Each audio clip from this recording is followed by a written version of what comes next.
Hi, this is Brian Russell with Walking and Talking Spirituality. Thanks for taking a walk with me. Today I'm thinking about our tendency to always listen for shibboleths. That's a new word for everybody. It comes out of a story in the Bible from the Old Testament in the book of Judges, where there was a judge named Jephthah, and there ends up being a lot of violence and fighting, and near the end of the narrative they're guarding the crossing of this river at a ford, and they want to make sure that they only let the people that are from their group across the river. And so before a person can cross, they have them pronounce and say a word that ends with the sound Ibboleth. And the way to distinguish was that a certain group would say Sibboleth with a soft S sound, but the other group would say Shibboleth with an SH sound, and simply by the way the pronunciation was done, so you could say by an accent check, if you will, they divided. So in our modern era, and I think this has always been true because the story comes from like the Iron Age or even the late Bronze Age potentially in the ancient Near East, is if we're going to bless and serve, if we're going to make disciples of all nations, we got to put away our shibboleths. In other words, that coded language that automatically and instantly judges a person as unworthy of fellowship with us. So you might ask it another way, like, who does a person have to be or become to hear the good news from us? Does the person have to be, just to use our political parties, if I'm a Democrat, can I bless and serve a Trump Republican? If I tend to lean Republican, can I bless and serve somebody who says they're progressive? If I'm in the one kind of the Methodist Church, say the United Methodist Church, can I bless and serve somebody who may have oriented with the GMC? If I'm in the GMC, can I bless and serve a person who's UMC or Baptist or Episcopalian or Catholic, let alone a person from another religion? So notice the things that our brains use to separate us from other people in advance of having Jesus-loving conversations with them.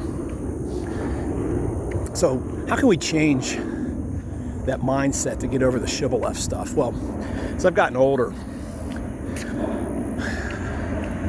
and a lot of this comes out of my contemplative practice as I've learned to ponder and notice the own complexity of my own life and the dividedness of my own heart many times, I just noticed that some of the things that help me is I try to listen now when I'm speaking with another soul, not for agreement. Again, I'm not saying I don't like to have common ground with people, but I don't listen for agreement anymore.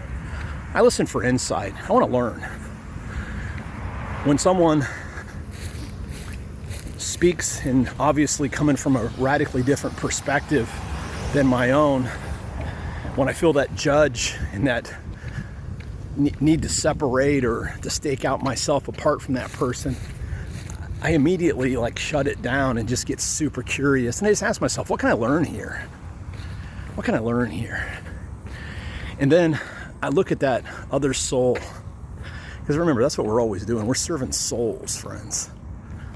I mean, the old gospel language was we're out soul winning, but when was the last time you saw somebody that you really disagreed with or who triggered you somehow as a soul worthy of God's love?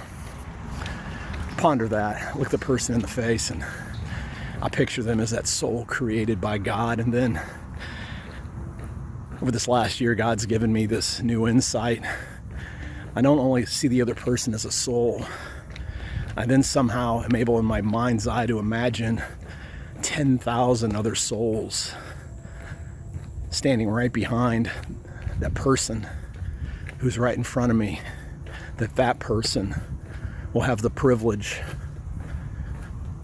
of either blessing or cursing the rest of their life. And friends, you know what I want to be? I want to be a person that through my interactions with others shows them the love of God, so that from my encounter, whether it's just a small little seed planted along the way or some water or whatever, that it helps that person to get to the point where they're blessing and serving those 10,000 people that are going to run into them. That's how you change the world, friends. It's never macro. If we want to change the world, think of the mustard seed, think of the yeast.